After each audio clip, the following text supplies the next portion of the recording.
Hey guys, welcome to yet another episode of Lowdown. We have a hip-hop dancer, Pinterest crafts, printmaking, bands, and so many other awesome things coming your way on this episode of Lowdown.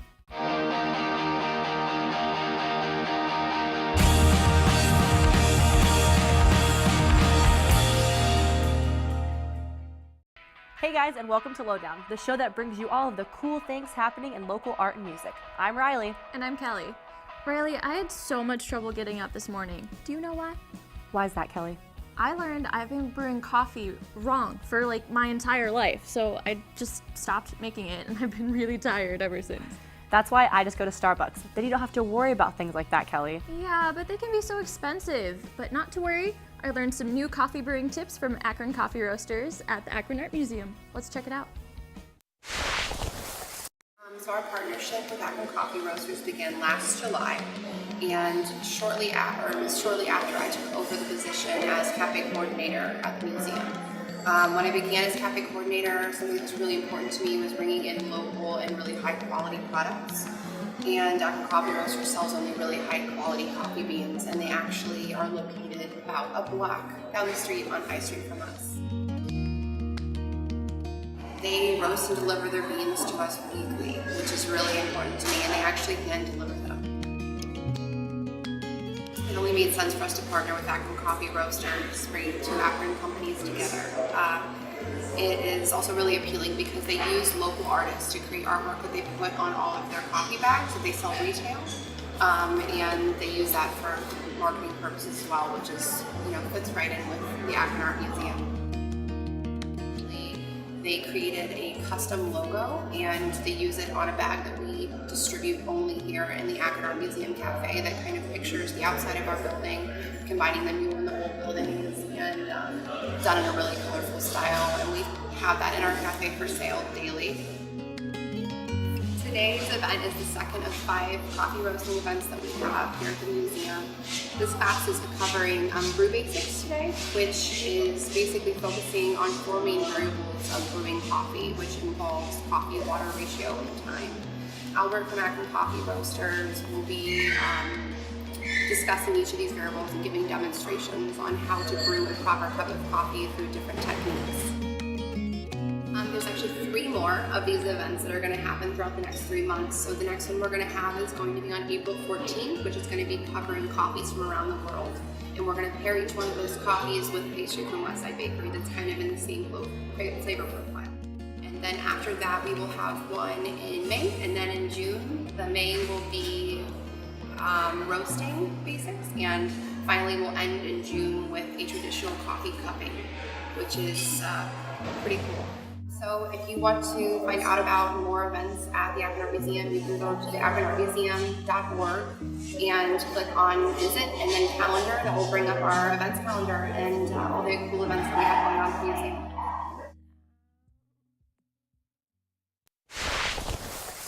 Lowdown has always taken another step forward, but for now, let's step right into a commercial break.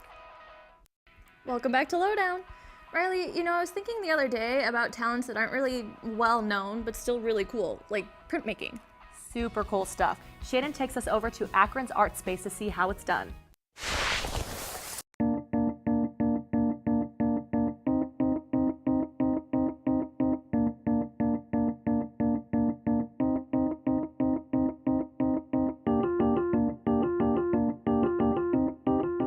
I'm Krista Rickert. I'm the director of Rubber City Prints in Akron, Ohio, and I've been working here for a little over a year and a half.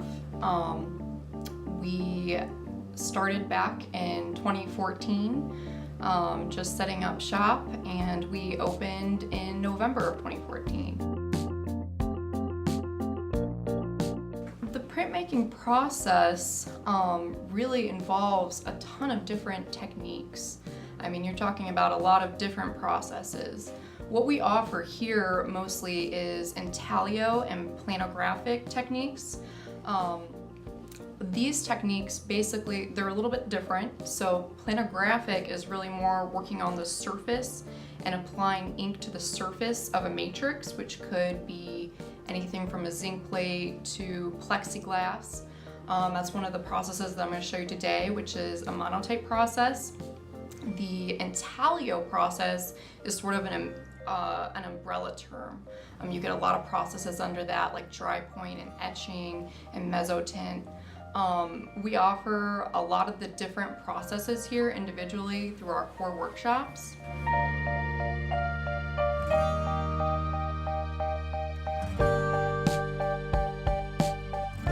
Rubber City Prints was founded by Pamela Testa. She got her MFA at Kent State University, and she worked really hard for quite a few years to get the print shop started, doing a lot of the background work. She actually won money from a foundation in Akron, and there was a little bit of trouble getting the money in, so it took a couple years to get set up, but we had this space reserved. We knew where we wanted to be, and once they got in, they had a lot of painting to do. The walls were orange, so there was a lot of stuff at the beginning that she had to get done.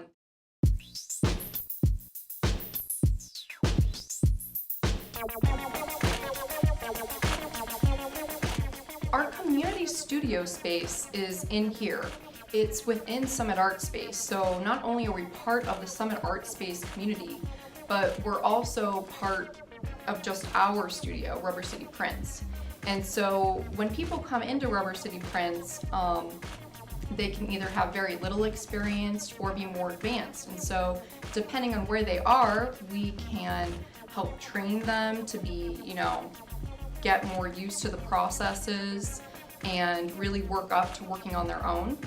But if they already have a lot of knowledge in printmaking, they can come in as a key holder.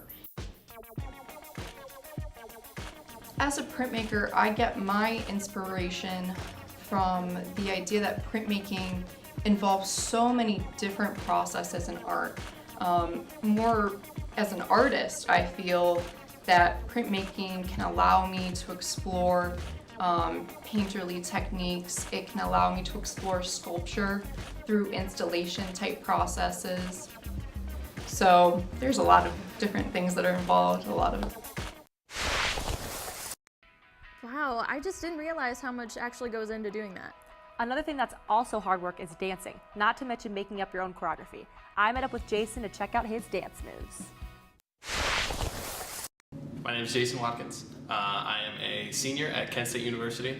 Sorry, but yeah, that's me, and I'm a dancer. You think you broke my heart, oh girl, for goodness sake. You think I'm crying, oh my, well not yet. And I didn't want to write a song, 'cause I didn't. I started freestyle dancing when I was like 3 or 4. Freestyle hip hop is what I mainly do. I didn't really take any classes or anything like that until I was like a senior in high school. I got into theater and performing arts and things like that. And I did hip hop, jazz, ballet, a little bit of tap, modern. And then I spent 2 years in college actually as a theater and dance major until I switched later on. So yeah, that's my dance background.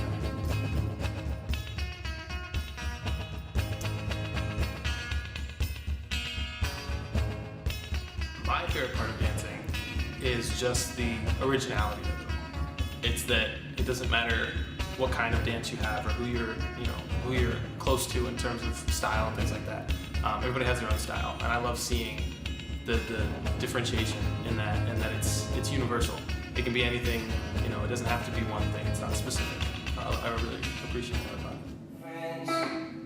The only problem was with you and nothing. My favorite type of dance, definitely within the hip hop genre. It's like pop and lock, more isolations, things like that.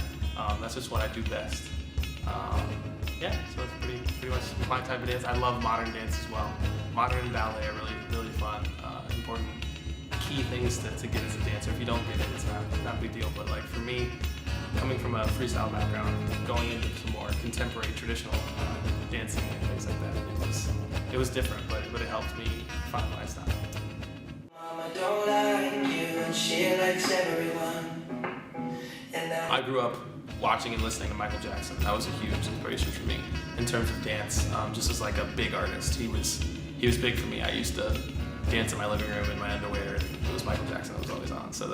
sleeping on my own, 'cause if you like the way you look that much, oh babe. more like today, like Twitch and Fiction from So You Think You Can Dance. They're big time dancers for me that I really appreciate.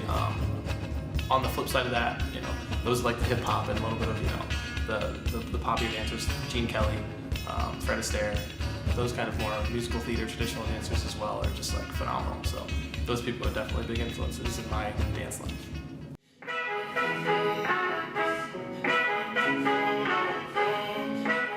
For me, I tried to go the career route, you know, with the majoring in theater and dance, and the business of it all wasn't necessarily my favorite part of it, because I feel like I was kind of stifling my creativity in it. So for me, it's just kind of like, I want to touch on it every once in a while and have moments in life where I can have that creative release, you know, from the other things that I'm doing in my life. So we'll see what happens. I don't really know. We'll see. You should go and love yourself. Okay, so not only is Jason crazy talented, but I love that song. Excellent choice. Justin Bieber has some really good new songs, and I myself have never been a huge fan. Right? I caught myself dancing a little to his last couple singles, and at first I was a little ashamed of myself, but now I'm cool with it. Catchy is catchy. We're gonna take a commercial break. I know you guys are upset. Is it too late now to say sorry? And we're back. Next up, Taylor interviews a band called Strange Blood. They're an indie punk band from Akron. Sounds sweet. Let's watch.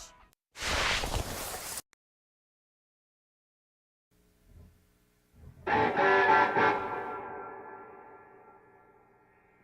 think we're good.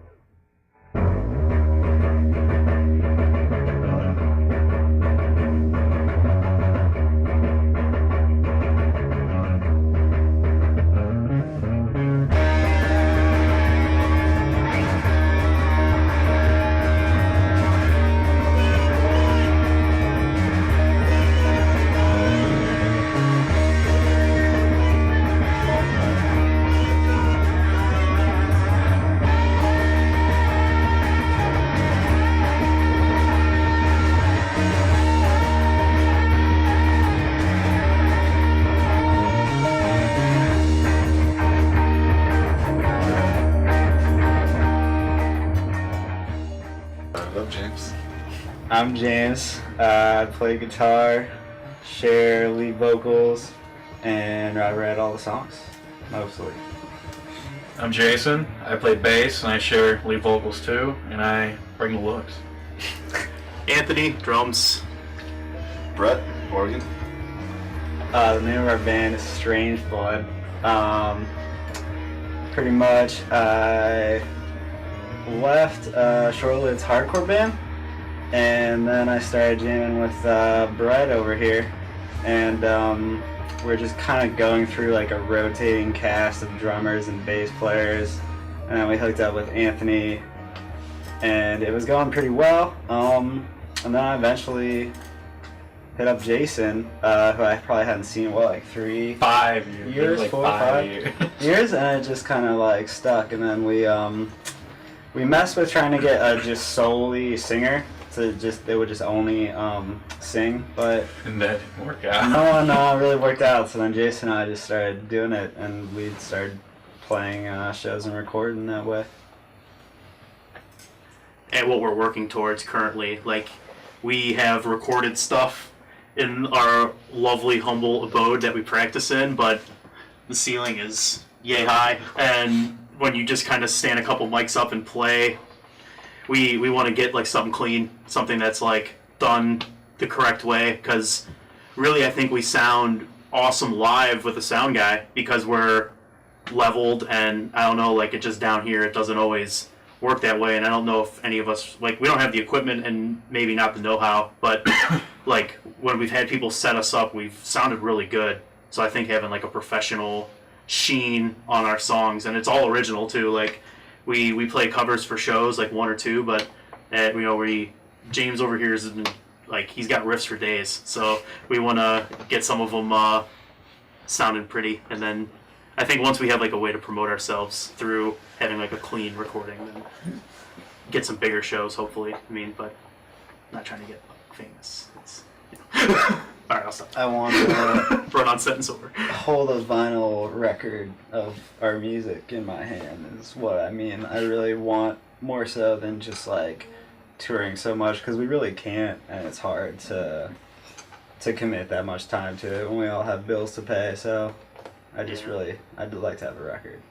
It'd be cool to have a shirt too. I just want to play music we all enjoy. Yeah, I was in that. Yeah, having it's like fun at the with end of the day, like we're just a group of dudes that became pretty good friends and like jamming together, Right. and so if we want to share it, like that's awesome. But like at the end of the day, if no one else hears it, we're still gonna keep playing. That's what it's all about.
Indie punk, huh? Very interesting genre. I'd have to agree with you there, Riley.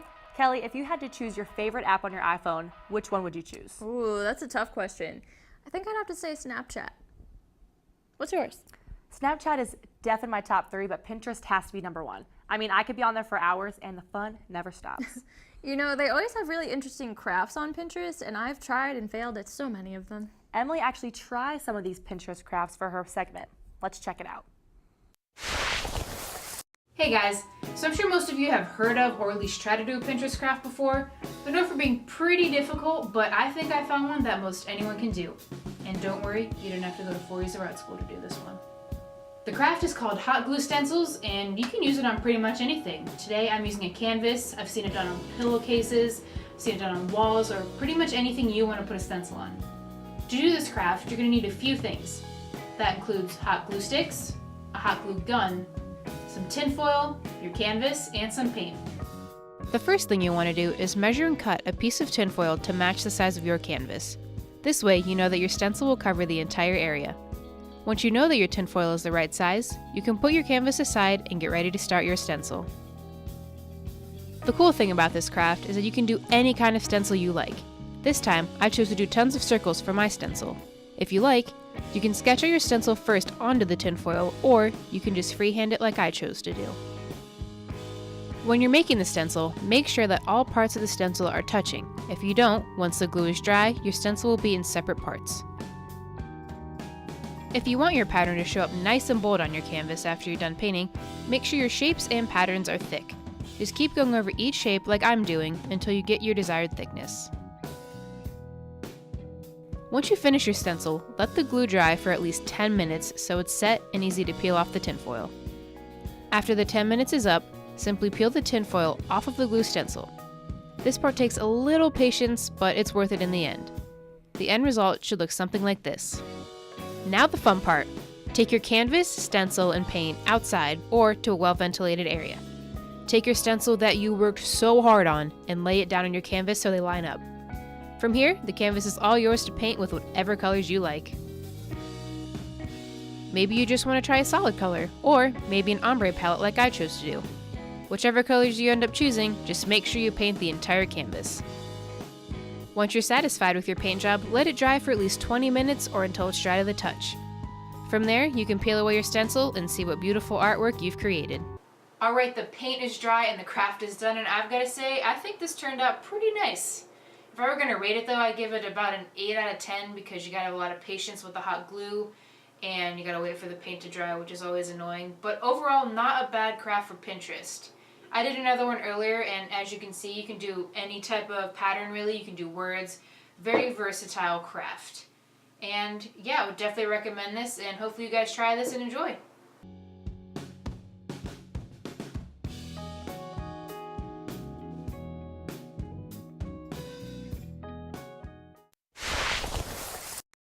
You know, props to Emily for being the only person I know to successfully complete a Pinterest craft. Can we give Emily a round of applause, you guys? For sure. Well, sadly, this brings us to the end of the show, and only one more show left until we go live. That's crazy. And as always, thanks for hanging out with us. Don't forget to like us on Facebook, follow us on Twitter and Instagram at ZTV Lowdown. And from all of us here at Lowdown, keep it fresh.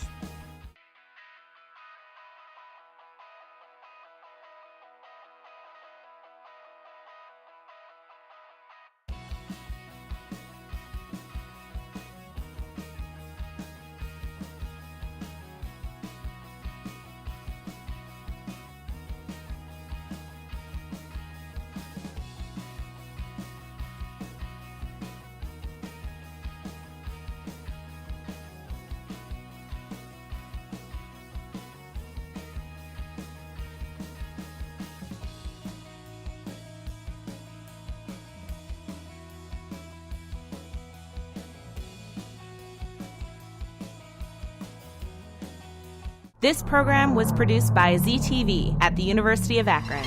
To find out how you can make Emmy-winning media, visit the UA School of Communication online. ZTV. Make media. Make a difference.